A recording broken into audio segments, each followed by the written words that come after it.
We got Chev Dixon here. We are going to start with an icebreaker question. So you get to pick one out from the deck, and there's 3 questions on there. You get to pick your favorite one. You don't have to answer all 3. Anyone you want. I'm picking the first one. Oof. What does this question say? I'll read it for you. Let's see. This way the audience gets to see the 3. If you could add an extra month to the calendar, where would you place it? What's one place everyone should visit before they die? And have you ever dated someone your parents or friends hated? One of the 3, not all 3. Damn, those are 3 good questions. I would love to answer all 3. You can answer. Go for it. All right. I would add another month between July and August. Expand on the summer. Okay. Longer summer since we live in New York. I suggest that everybody visit Jamaica because I'm from there. I've been there. Awesome trip. There we go. And actually, yes. I dated someone that my friends. Are we gonna hear who? No, I'm not gonna say any names. Yeah. For agreement purposes, we won't talk about the names, but we can talk about the experience. Okay. Yeah. So you dated someone that your friends didn't like? Yep, my friends didn't like her. My fan didn't like her. And my fans also didn't like her. And you're no longer with her? No. So I guess they were right? Maybe. I don't know. Right. All right. So awesome. I'm glad you hit all 3. That was fast too. It was like rapid fire, all 3. Yeah. So I brought you on today because I consider you an expert outdoorsman. And I know when people hear the word expert, they're like, oh, I'm not an expert. Some people are humble, some people, yeah, but you're the man for it. You know, I look at your Instagram, I watch your stories, you're outside every day. You were recently on the show Naked and Afraid, which is super cool. I used to watch that show all throughout growing up. But you're always outdoors. You're always active outdoors in particular. And even more so, you are doing it in New York City, and Hudson Valley, which is home, to me.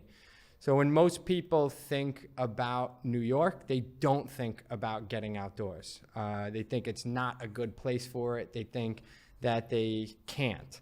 And part of this episode is to kind of try to maybe inspire people.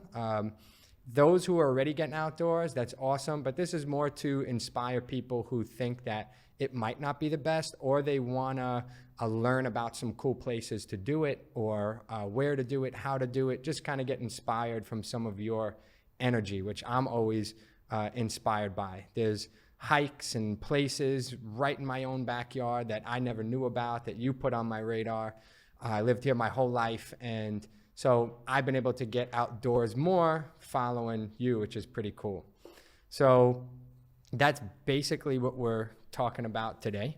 And so the other big piece, and I'll talk about it later, there's a question on fitness, but I think a lot of these outdoor activities we talk about, so whether it's trail running, hiking, kayaking, biking, a lot of them are great ways to hit and get in some zone 2 training.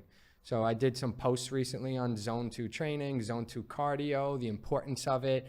It's pretty much cardiovascular type of activity that you can do for an extended period of time. I can hold a conversation, it's very much so like a hike, or when we're paddling or whatever it is, we can do this endurance activity for a while. And getting outdoors is probably one of the best and most fun ways to be able to get in zone 2 training. Myself, I think about on the weekends, that's a great, Sunday, go for a hike, go for a paddle, go for a bike ride.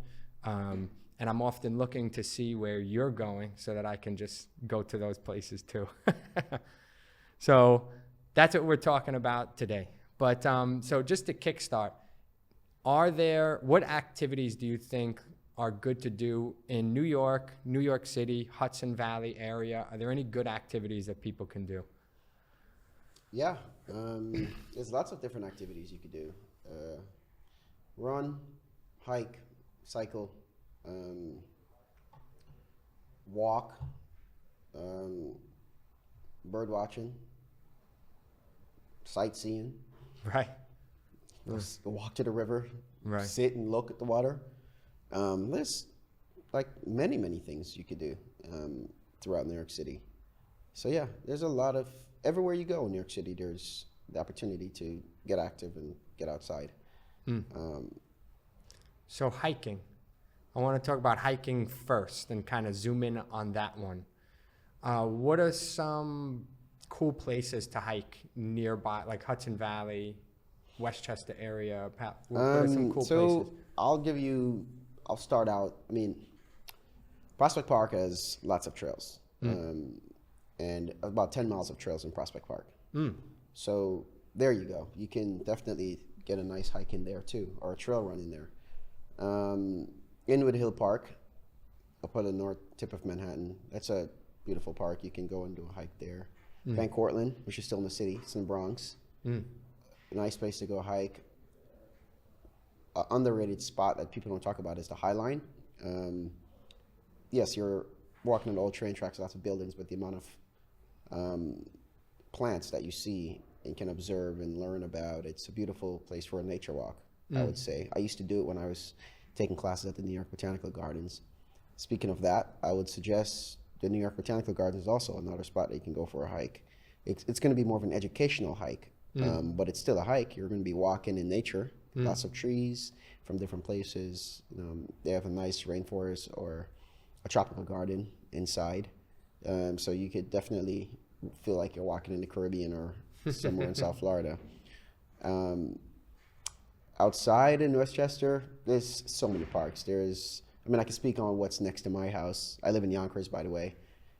Right beyond my house is the Old Croton Aqueduct, which is a waterway that was built in the mid to late 1800s to transport water to New York City because New York City water was polluted.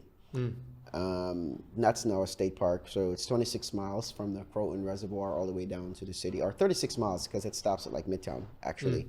So it's about 36 miles if you're going all the way to Midtown, but if we stop it at the tip of Manhattan, then it's 26 miles, or yeah.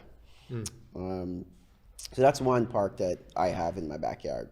I can go walk it, run it, birdwatch on it, do that, or just go and forage. Lots of berries grow on the trail anyways. You eat those berries? Yeah. It's Yeah. terrible. Which ones? All of them, or what? Wineberries, salmonberries, same kind of berries. Wineberries mostly. Are there any berries people should stay away from? The ones you stay away from, I don't really know about those. I know about the ones I want to stay with. Okay. I don't want people to go and start picking berries and all of a sudden they eat No, don't go pick berries. So one of the things that I've observed being in nature about berries is that you have mulberries, you have service berries. Those are New York City berries, or New York urban berries, I call them. Okay. Urban berries. Urban berries. Yeah, because that's where they are. I feel like that's slang for something else. Yeah, but you got maybe. the urban berries? Look, I don't know, but you can make it. Right. So, anyways, rule of thumb for me with berries, and this is quick, is I look for the berry that looks like it has powder on it. If you look at most edible berry, it looks like it has some powder on it. If you observe it, most berries that's just really glossy and shiny, I tend to stay away from those. Okay. So it's just like that, but. Interesting. Yeah, if you look at blueberries, it looks like it has some powder on it. If you look at like service berries, if you look at wine berries, all of it. Yeah. Kind of like that. And I've heard you can make some teas too, right? With like, I don't know. I feel like there you was can- something. A lot of berries turn into tea Oh, at not some the point. not the berries. I meant to say there was like, I felt like I did a class up in Van Cortlandt Park one time with the parks, and they were like taking like pines from a tree and like making a tea out of it. Eastern white pine, the needles on the pine tree, you can definitely make tea with that. That's good for. That's a great to fully proof your immune system for the winter months. I would say get some Eastern white pine and drink that. Lots of antioxidants, zinc, magnesium, potassium, just a lot of different nutrients, micronutrients that your body needs. So, yeah, that's good. When I recently came to visit you up in Yonkers, which we'll also mention and give a shout out to your Hudson Valley Challenge. We'll do that a little more towards the end. But we were going to, do some stuff with that. But on the way to you, I don't know if I think it was Van Cortlandt Park. I took the last stop on the train, And yeah, I had to go through Van Cortlandt Park, I think. And there was this like gorgeous little bike path on the way. I don't know the name of it, but I was amazed at how much like that area by Yonkers, Westchester, maybe, closer to you, but how many like nice paths there are for hiking, riding, everything. Yeah, I think I know the path. We're going to get to the path that you're talking about, but just to throw out a few more spots that people can go to and hike without going too far is, and by the way, like public transportation is great in New York City. We know the infrastructure needs some work, but it still gets you from point A to point B in a reasonable amount of time, most times. So I would say public transportation could take you to Van Cortlandt, it could take you to Old Croton Aqueduct, it can take you to the Noir Preserve, which is a park that I used to work at, really love that park. It could take you, if you want to go further up and look for a bigger hike, you go to Breakneck Ridge, or you can go to Bull Hill. That is awesome. There's many of those parks that's accessible by trains. If you're driving, I mean, there's so many parks in the Hudson Valley. There's this cool place called Turkey Mountain. Most people don't know about it. There now is. they know. I think that's a Westchester County park. There's Cranberry Lake Preserve, which is another Westchester County park. There's Blue Mountain Reservation, another Westchester County park. There's Croton Point Park, which is a really cool park because eagles like to hang out there in the winter. So if you're looking to see eagles, never seen them before, that's a place you can go. And the train stops right there. Wow. So there's that. There's just so many. It's so many parks. I can't even begin. Just to get a couple. Yeah, just a couple parks that you want to see some cool stuff. Go to those. You can even stop over at Wayville. There's a nice garden over there as well. That's right around Riverdale, Spite and one you Dyfel area. posted recently? No, That's one you were like. Oh, the one I went to is Untermeyer. It was like gorgeous. Yeah. But I think most garden parks are really, really beautiful. And I just got to take my hat to all the gardeners out there who are working in the parks, who are really taking the time out to make these places look beautiful so that we can go there and enjoy it. Because it's a lot of work. It's a lot of work, but it's good. Right. Yeah. And then I felt like you put on my radar, I always loved the Palisades, but like when I first started kayaking, I went up to the Yonkers paddling and rowing club up there. I just loved the view of the Palisades, but I didn't know that there were so many hikes even right there. The Palisades is also another great stretch. It's a 50-mile stretch of undeveloped land, and by the way, we should call the Palisade Weakin because that is the native word for the Palisades, and it means rocks that form like trees. Yeah. So that's a beautiful place to go run, hike. You can. I feel like that's one of the best park that New Yorkers should know about because, and it's half of it in New Jersey, half of it is in New York, and 90% of it is in New Jersey, 10% in New York, I should say. But that park has everything. It has flat. It has serious hills in the stairway to heaven. It has giant stairs. Yeah, it has scrambles. It has everything. Waterfalls. Right? Over there, that's right there. You go across the GW Bridge and you're in it. Which hike's got a waterfall? Is it gonna?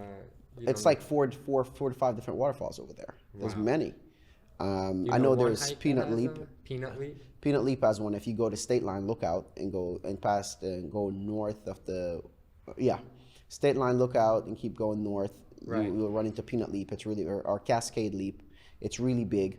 And then if you start at Alpine and go a little bit south on Coilers Landing, there's another waterfall right there as well.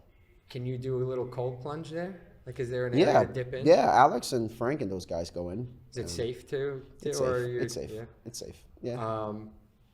Yeah, that's a nice Sunday. Go for a hike, look at the waterfall, and do a little cold plunge. Yeah. And that waterfall gets really big because during the Hudson Valley Challenge, it blocked the route for Glenn and I, so we couldn't even cross over. It was very difficult.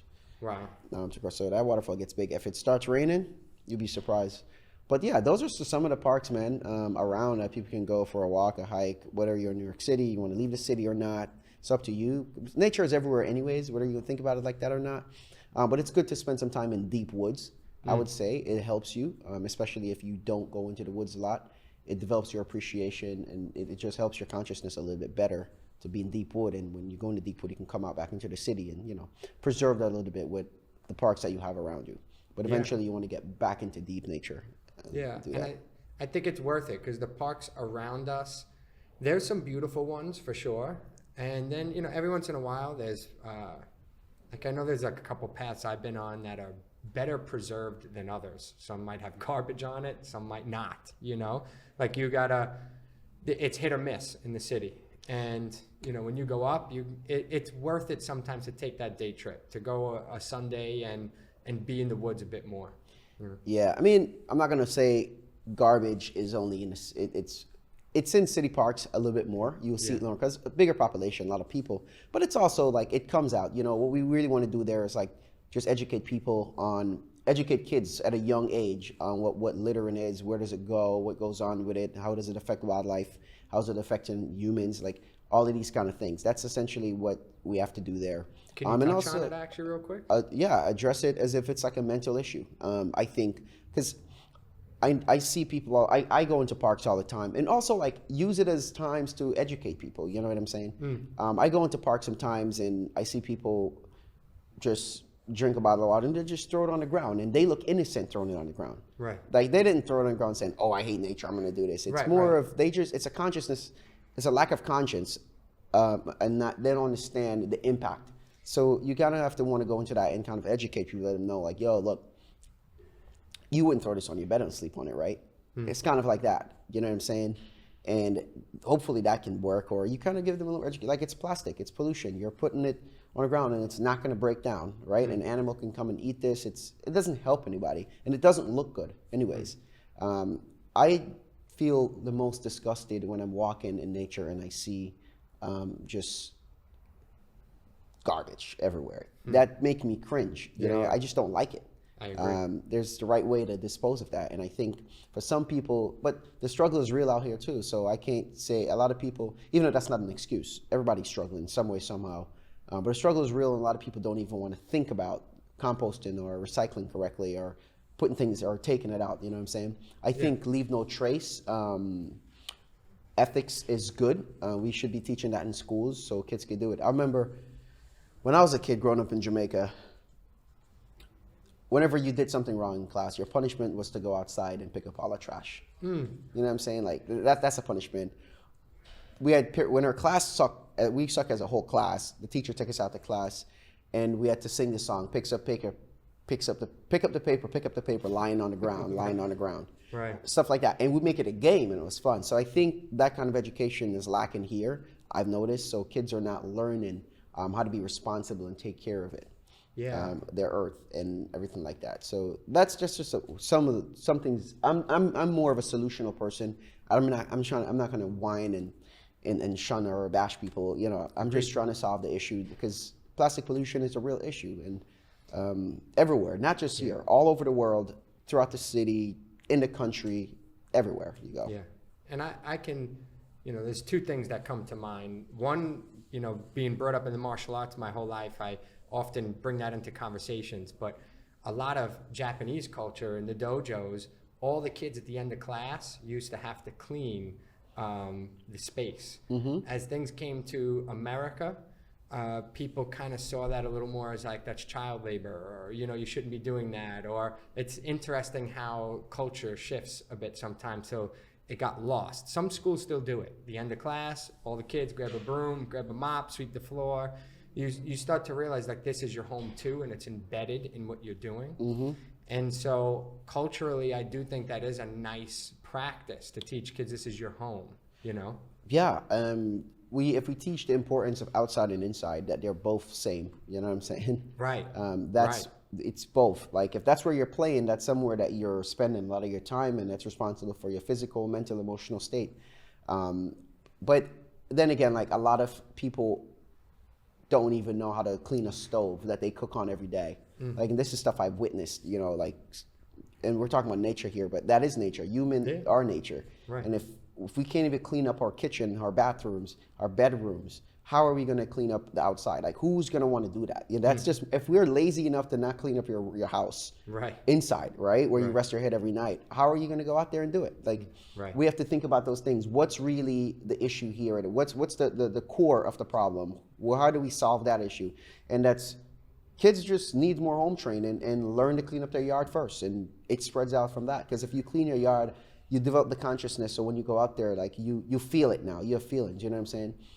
If you're at home, you're told not to fight and not to just fight idly. Don't beat up your brother, your siblings, everybody like that. It's less likely you're going to go out there and want to beat somebody else up. But if that behavior is encouraged, you're going to go out there and do the same thing. So if it's encouraging your house to stay dirty and not clean up, or leave your place untidy, then that's the lifestyle you're going to have when you go out there. Yeah, I could say too, as a Brooklyn kid myself, I often also talk about my experiences with that. And first, I didn't grow up really going on hikes, I'm a city kid. I grew up hanging out in the street. And like when you're hanging out on the block, or sometimes there is like you're used to seeing this stuff sometimes.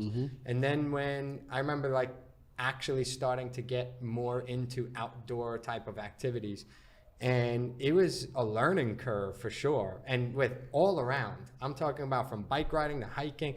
Like bike riding, I'm almost ashamed to say some things, but growing up, it's like I never wore a helmet. I never rode in a bike lane. We used to ride on the sidewalks, and hiking. Like I didn't know about leave no trace. No one ever taught me that. Like I feel like I remember I was eating something and I like threw the orange peel down, and someone was kind of like, "Oh, you probably shouldn't throw the orange peel on the floor. You should probably take that with you." I was like, "What's the big deal?" Like. And at that time, again, like you just don't know. I was joking with you in the parking lot about wearing these Blundstone boots I have on. Like Brooklyn kids, we grew up, I knew Jordans and Nikes. I never knew Blundstones. You don't even know what to wear when you're out there. Now you're wearing Jordans on a hike. Like, first hike, you're wearing Jordans, you're throwing stuff down, you're treating it like, and you're just not aware. So yeah, there's an education piece, and I do think it should happen in schools. And I try to promote for phys ed teachers to incorporate an outdoor pursuit unit, and teaching some things like that could be a part of it, and take kids on a trip and show them, some of that stuff too. So yeah. I highly encourage it. And I don't think, to your point, I don't think that people are doing it on purpose sometimes. Some might, but I think there's also just a bit of ignorance. Like I've had ignorance, like I just didn't know. I think that's where it mostly comes from. It's just ignorance and not knowing or never been corrected. You know what I'm saying? And sometimes you're corrected, but the correction is not hitting because it doesn't make sense to you. And you got to get, like you just touched on throwing orange peel outside and banana peels. Those things are tropical plants. They don't grow up here. So showing that out there, it just means it's not going anywhere. It's just going to turn black, but it's still going to stay there in the woods and everything like that. And it could be dangerous to somebody that's running. They could slip on that, These are the examples, real practical examples of what can happen. Leave a banana peel, yes, it may break down a little bit. The color will change, right? But still slippery. You can still hurt yourself. Old Donkey Kong, like...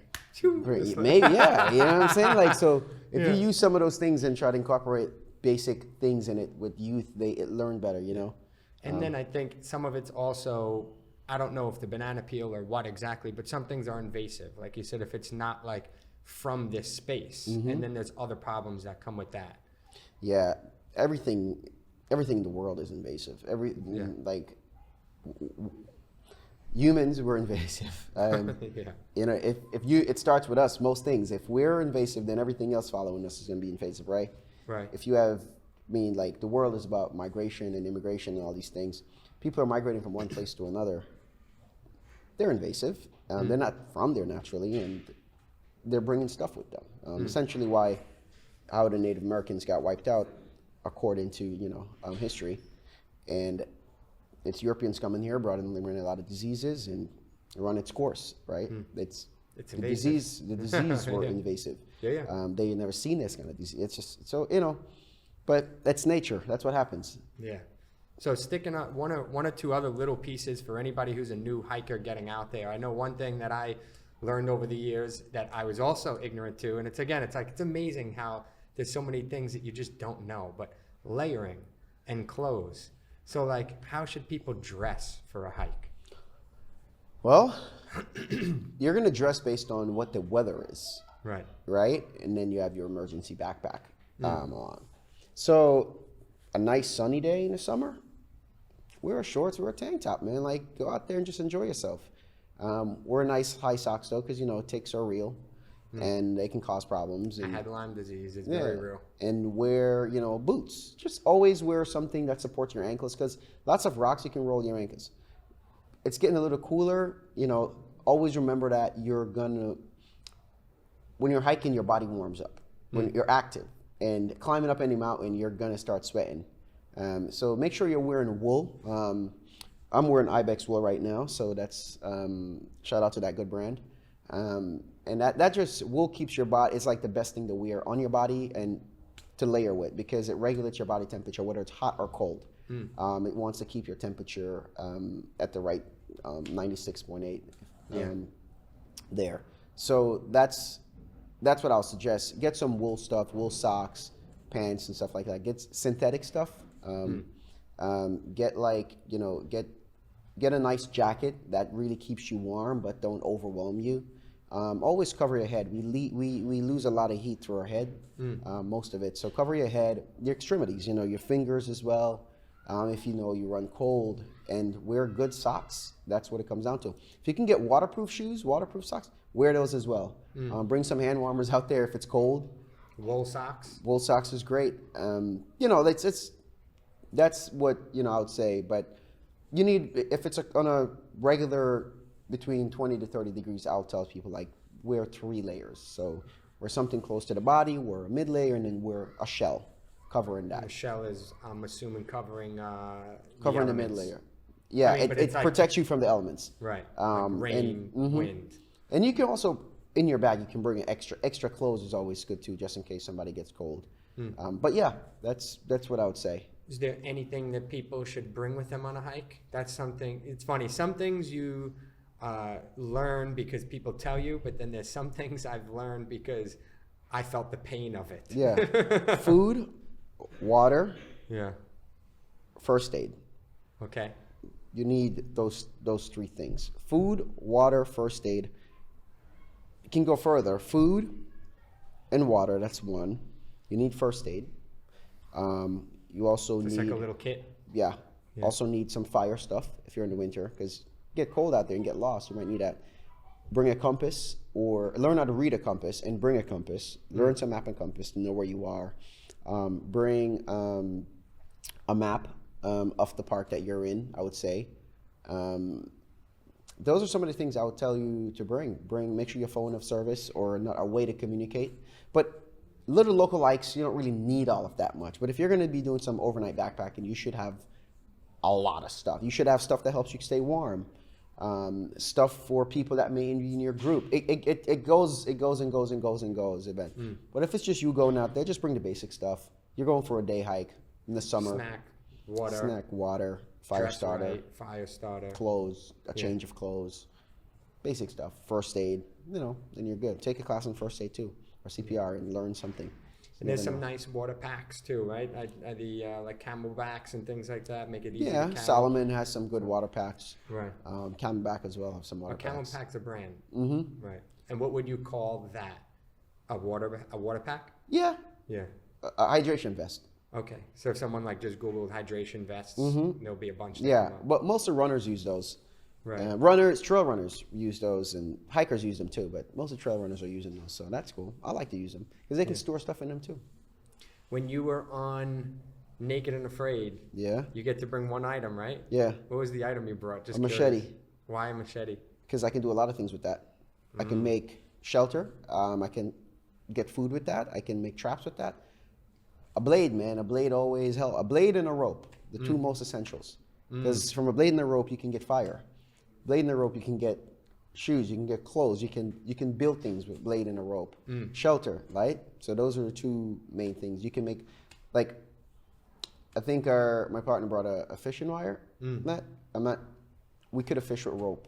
Right. Right? So things that's more multi-purpose. Yeah. So that's really what it is. And a blade and a knife, you can't go wrong with those 2 things. Yeah.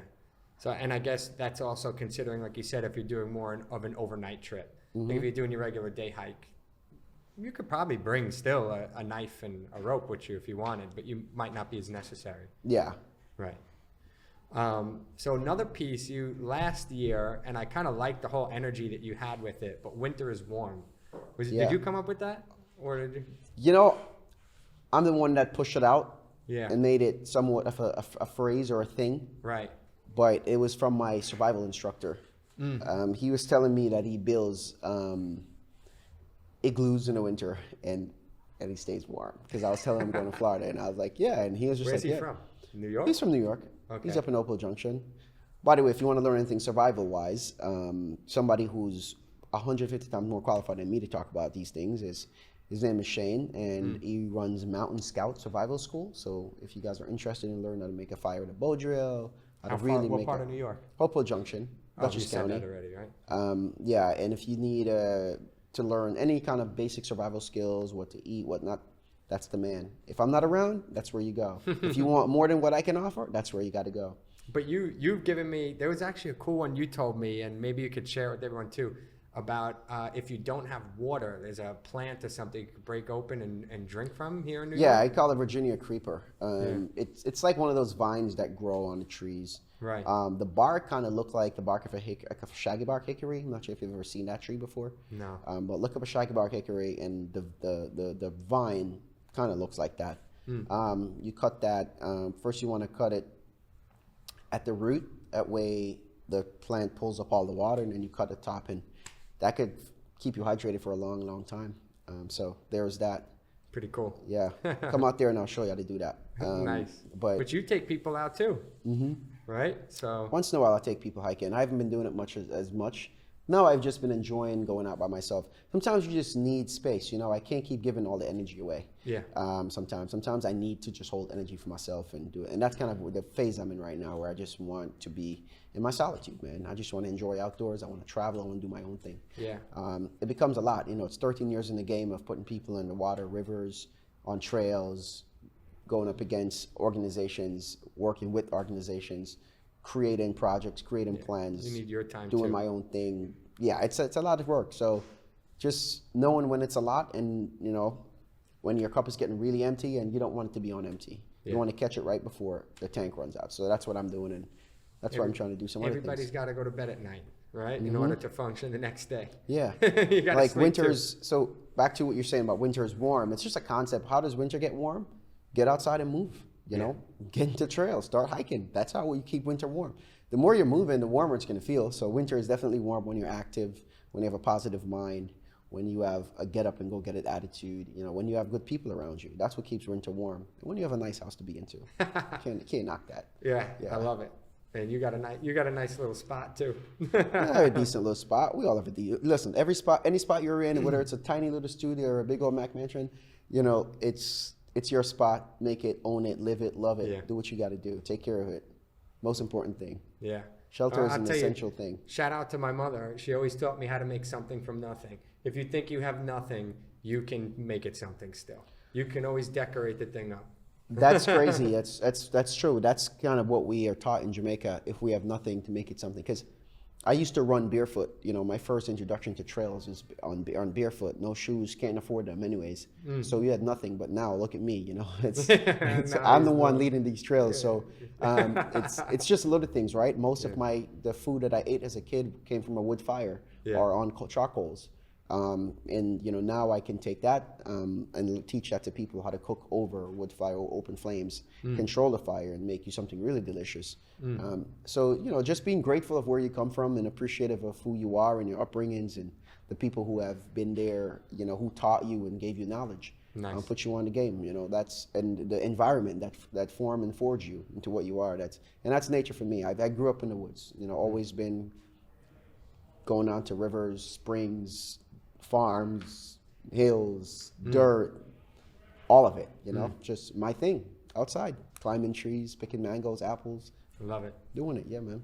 So, question before we drift away from hiking, but last thing, I'm sure someone said the term before, but I feel like I was trying to make it a thing, like with my mother.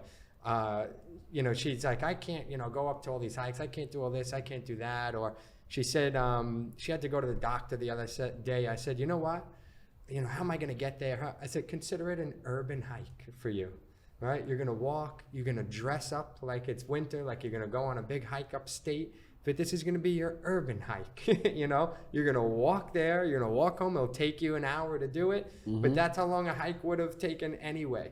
and this idea of like an urban hike, right? You know, so meaning when most people think of hiking, they think they have to go far. But even if you're not in nature, and I know, of course, you're the nature guy, but even if you're not in nature and you decide, today I'm going to go from 42nd Street up to 102nd Street, and that's going to be my urban hike, even if it was in the streets, you know, the fact that you're out and walking and you have this, still that benefit. I mentioned that zone 2 training and this and that, and you're still outside, you're still walking. Even if you can't get to a nice park or something, you could still walk and do an urban hike and set a distance and walk, you know, in the streets of New York City too.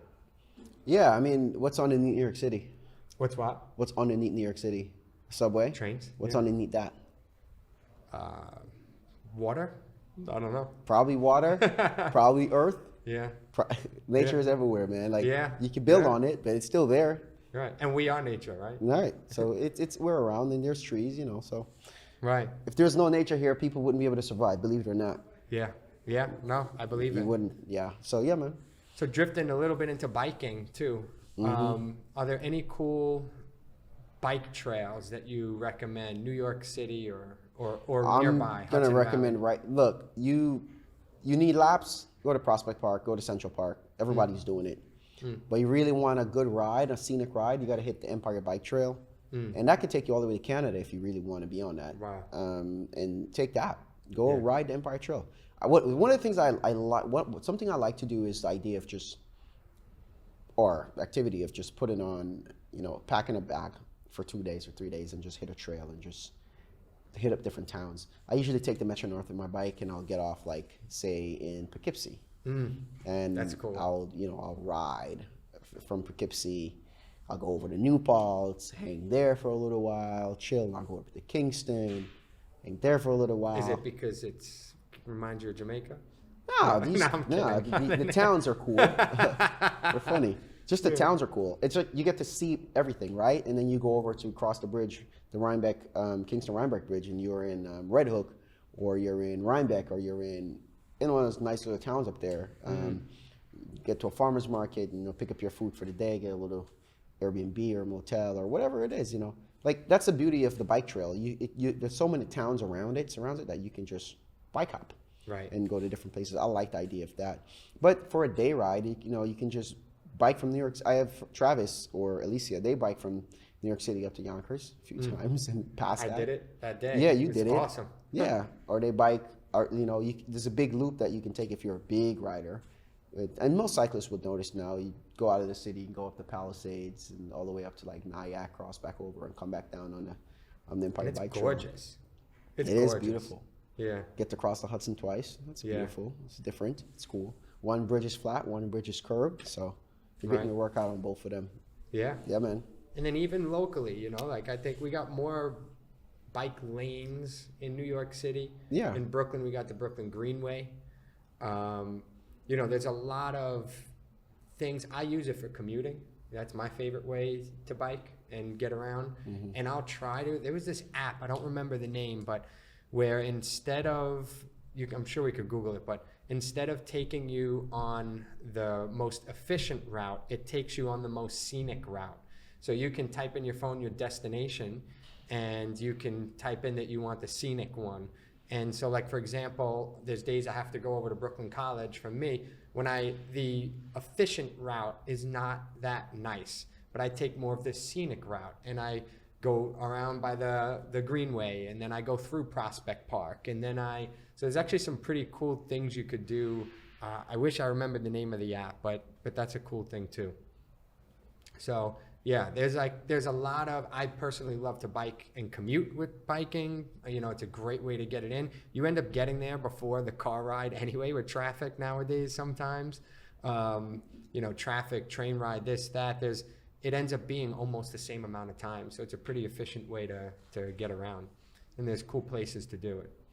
And but I'll also give a shout out to, or do you know any organizations before I shout one out? I don't know if organizations for biking. There's a few of them. I don't really ride with organizations. I ride by myself.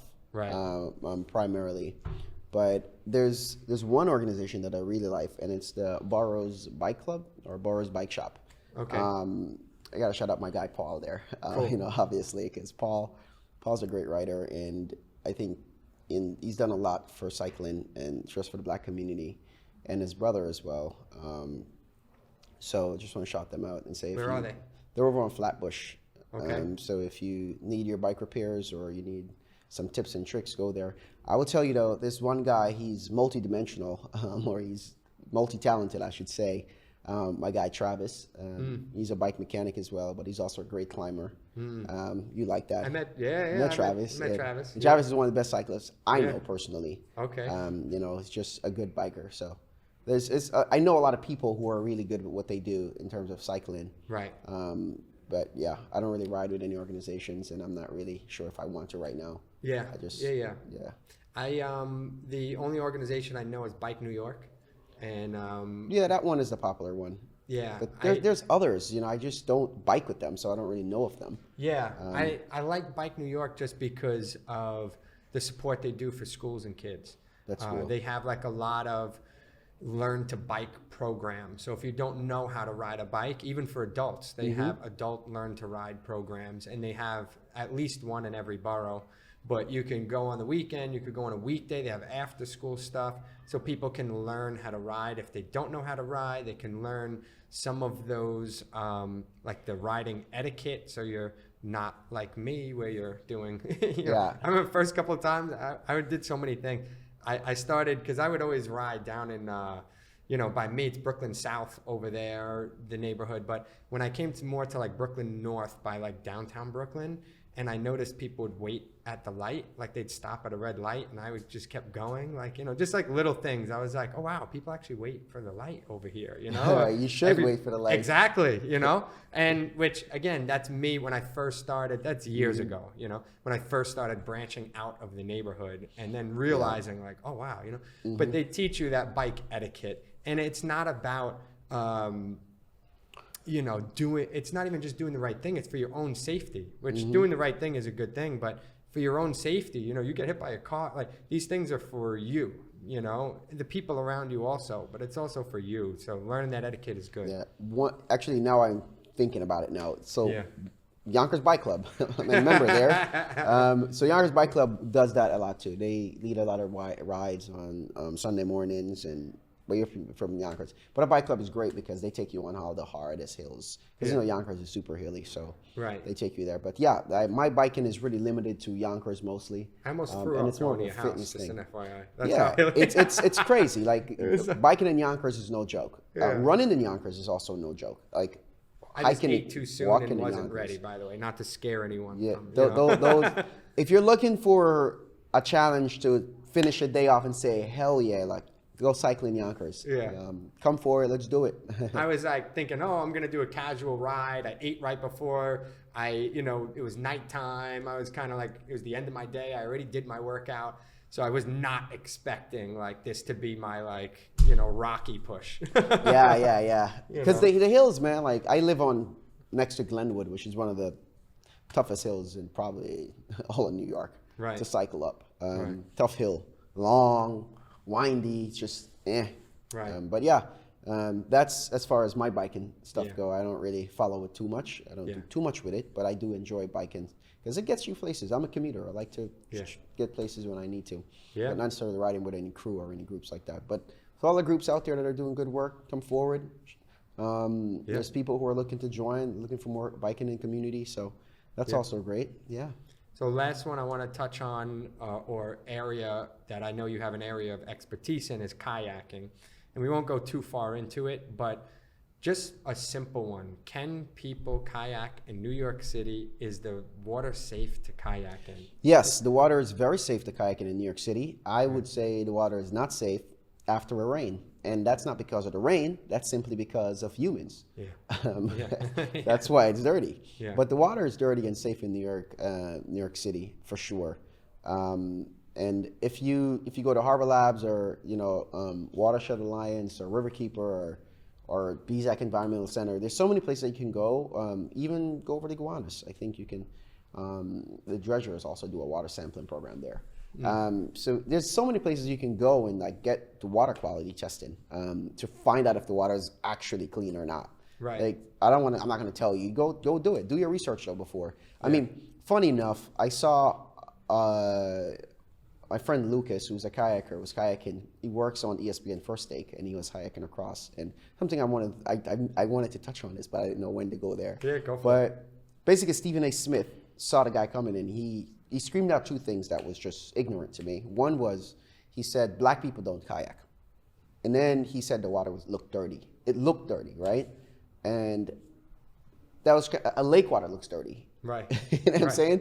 Right. Like, but I think that's dangerous in two ways, right? Because here we are, people like me, you, other people are fighting to get more black and brown kids off the streets, or just not even off the streets, even the ones in offices, to get out and get on the trails and get on the river and do something different and try something new and get them a chance to meditate. And we have a guy with a big voice and a following and just supposed to be a leader, and he's spewing fear, you know, because it's coming from him, and that just shows he wouldn't kayak. It's not something he's into because it ain't South Beach where fine women are, as he liked to say on his on his podcast. Right. But saying that, it's just like it kind of put a dent in the work that people like me are doing and others who are trying to bring people outside, because you can't say these things. Maybe he was joking, maybe he wasn't, but that's not something that. It's not a good joke. And he sounded very convincing, so it wasn't a joke. He had passion when he said it. But yeah, I mean, the water is safe to kayak in, and yes, a lot of black people do kayak. I was just gonna say, tell them to come to Yonkers. Come to Yonkers. Come to New York City.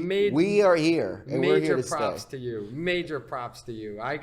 There's more diversity on the water, and you always say too, black, brown, Asian, everything, Arabic, white, this, that. Like there's a crew in Yonkers.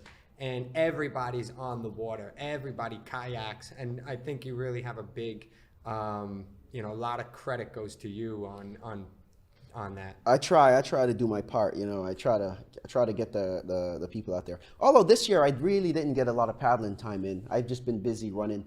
I think, before I kayaked, I was a trail runner because that's what I did as a kid growing up in Jamaica. I was a track athlete and I was a cross country athlete too. So I think I started going back to that a little bit more this summer, and I was running a lot more, running more trails and stuff. I just love running trails. I just, I love kayaking. Yeah, switch it up a little bit and build some different muscles there, because my shoulders aren't going to get any wider right now. You know what I'm saying? Yeah. Kayaking will do that to you. It'll just get you right up top, but it actually does get you right in the legs, because you really got to use your legs to push when you're kayaking. Right. So there's that side of it. But yeah, I'm going to right that ship and get back in the water as soon as I move to Florida. So what are some clubs that people can kayak in, or some maybe free kayaking around? First one I'm going to say, Hudson River Riders, baby. Woo! That is my organization. So I got to put that's the premier organization. Yeah. Okay, that is how we're going to say that. Yeah. And obviously, if you come in, you see what we do there, and you see the kind of people that we have there. It is. But shout out to every other organization that are doing great work. The Downtown Boathouse, my second favorite organization. They put some of the most people out on the river per year. Probably close to 30,000 people. Hoboken is great too, led by Oscar. And the New York Kayak Company, that's also good. You have to pay a little bit, but if that's what you're into, you go pay for it.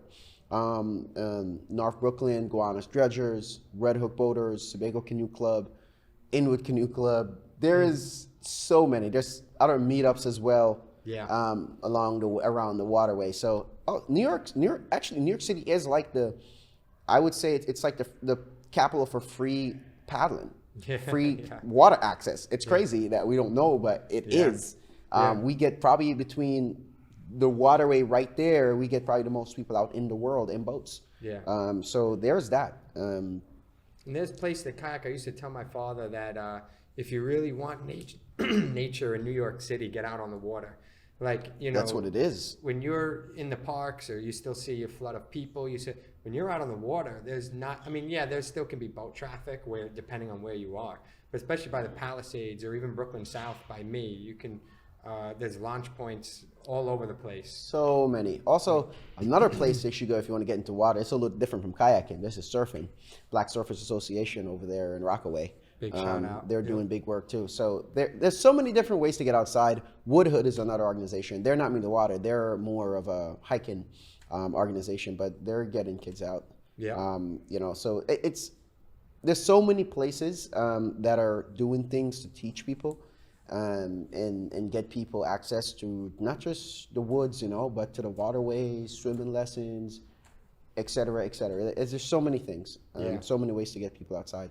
When last time I spoke to you, you gave a shout out to the Downtown Boathouse.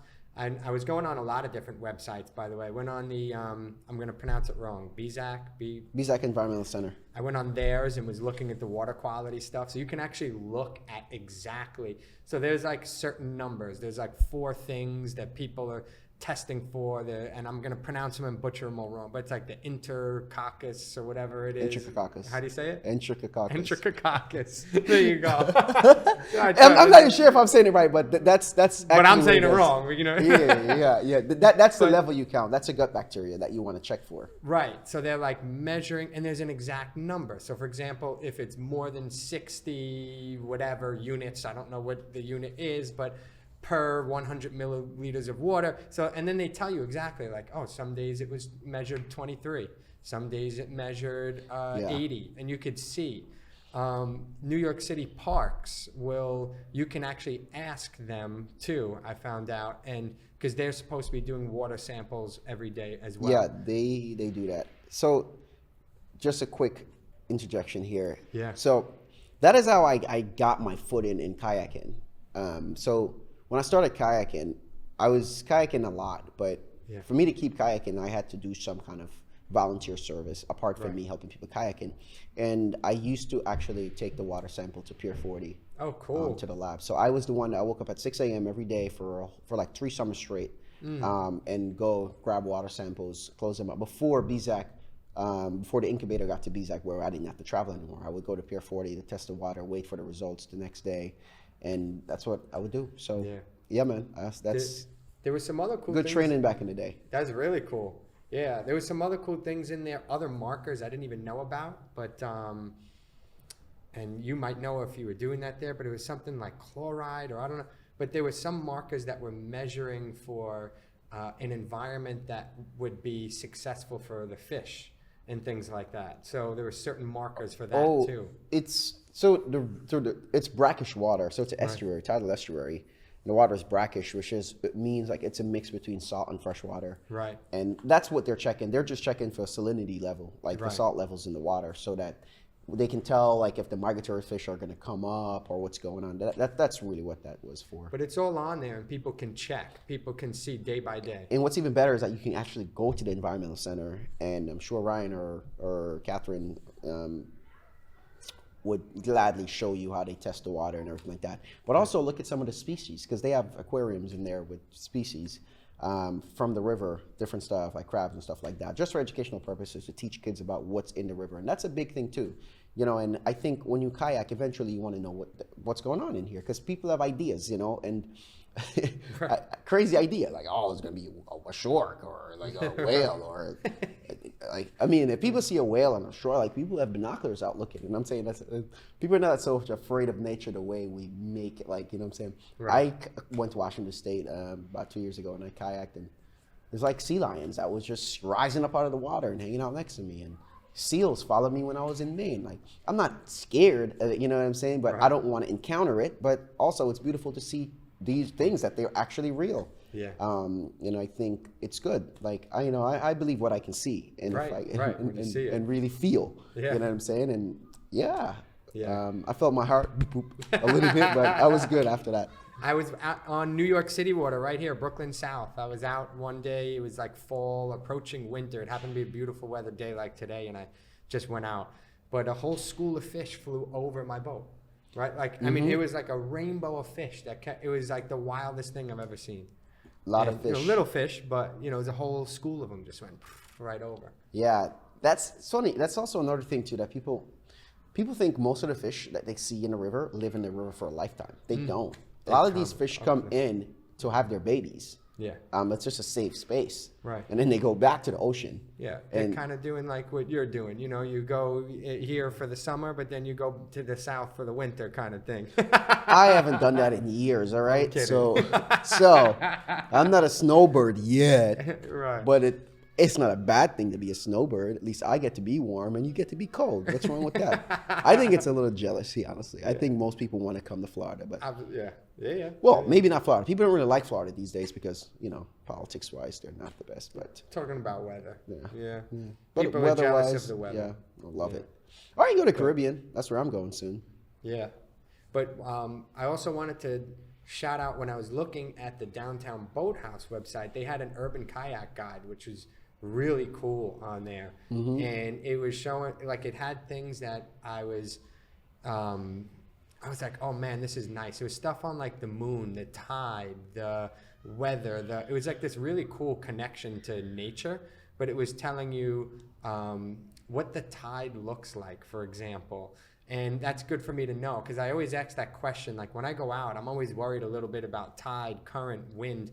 Like if you're going with it, it'll be easier, but when you're going home, it'll be a little bit harder of a ride. So I'm always nervous that like, or I don't want to get caught in a current or caught in something that I can't get home or I'm stuck or whatever. But it was cool to see how they have this like image of the tide that when it's high tide, so the tide is coming in, but then when it's high tide, there's moments that it's already starting to go back out.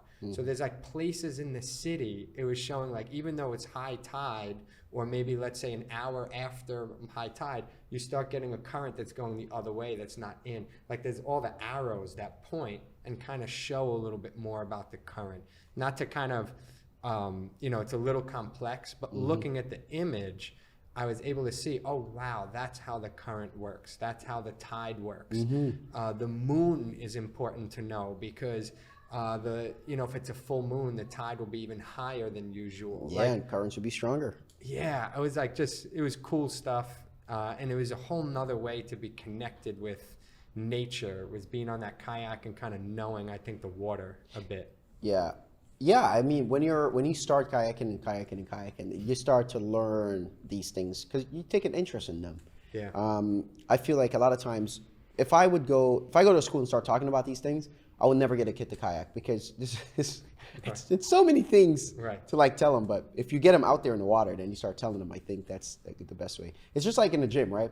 If you're trying to tell me about exercise science, I won't know. Do you just leave me alone? Right. Like, but if I go into the gym with you, and you start telling me, I'm going to be listening because now this makes sense. I'm doing this stuff. I can start experimenting. I think that's a good way to learn sometimes. We tell kids, play, practice, play. That's like a strategy some people use. Play first, realize the mistakes you're making, practice, then go back, play again. You just don't want to make any mistakes that are too big that it puts your life on the line, which you can be doing in some outdoor stuff. Like you could have a current that'll take you out to the ocean. Yeah. You know, so you don't want to be stupid about it. Yeah. And I don't want to say stupid, but ignorant because I learned from some of those things too. Yeah. You want to be safe. You want to be safe. Same thing when it goes for like even trail running, you know, it's very important to, when you run, understand how to build yourself up slowly. I know like I do these downhill full out sprint, right? And that takes years to get to that place where you can actually run down a hill with obstacles and sprint.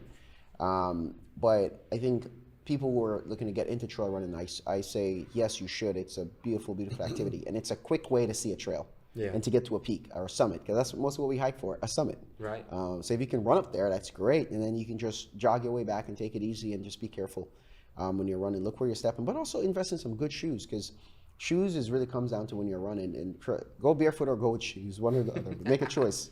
Don't get anything in between that. Right. Yeah. Right.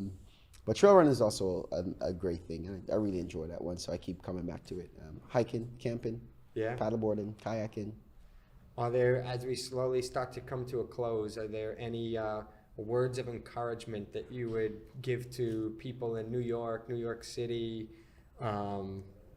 urban areas to get outside?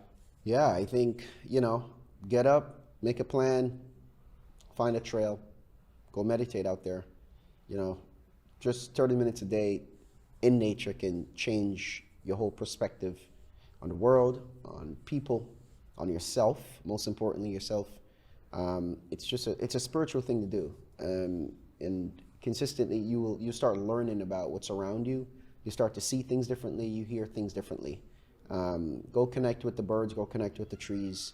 Go connect with yourself. You are nature, but also you lose your nature when you're in a city with all the distractions. So I suggest that you go back to nature and go to the source. Go to the source and get what you need. It's all there. Yeah.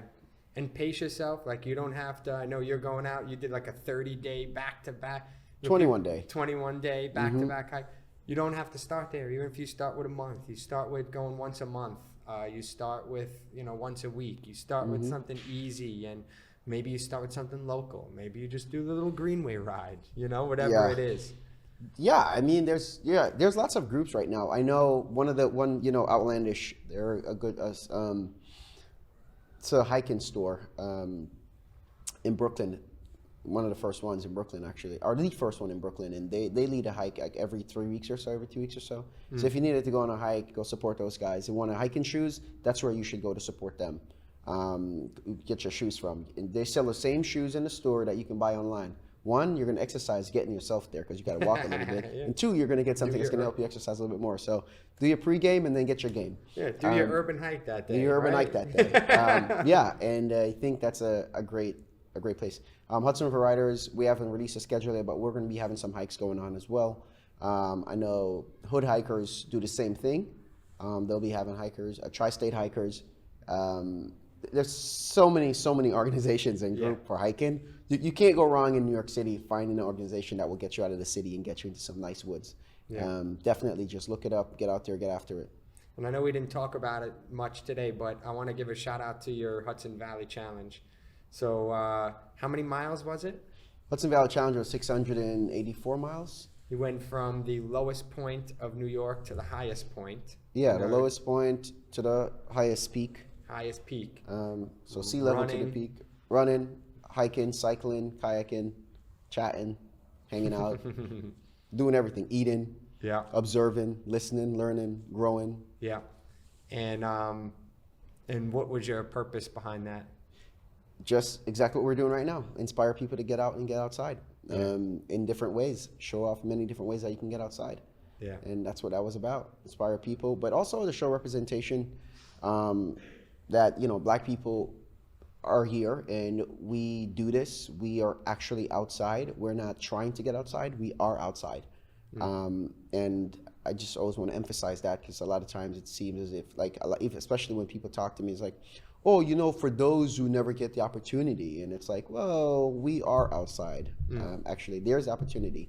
There's bigger conversations now. Maybe there's financial barriers or Stephen A. barriers, things like that. Those are the things that can create the problems. But we are outside, and we're outside doing many different things and multiple different things, whether it's on the snow, whether it's on the ice, whether it's in the rain, whether it's on the track, whether it's on the trail, whether it's in the river, the lake, the pond. We're outside doing everything, and it's great. And where can people find you? Website, Instagram? You can go to Negus Outdoors. That is Negus Outdoors.com. Hit the Instagram, Negus Chev or Chev Dixon. YouTube, Negus Outdoors again. Facebook, it's Chev Dixon. Yeah. But more to come on Hudson Valley Challenge soon, or what? Man, I can't give that away. I keep that on the rocks. I tried. We can't get too far on that, but Hudson Valley Challenge is going to be alive and well for generations to come. Awesome. So, any last words? Love is the answer.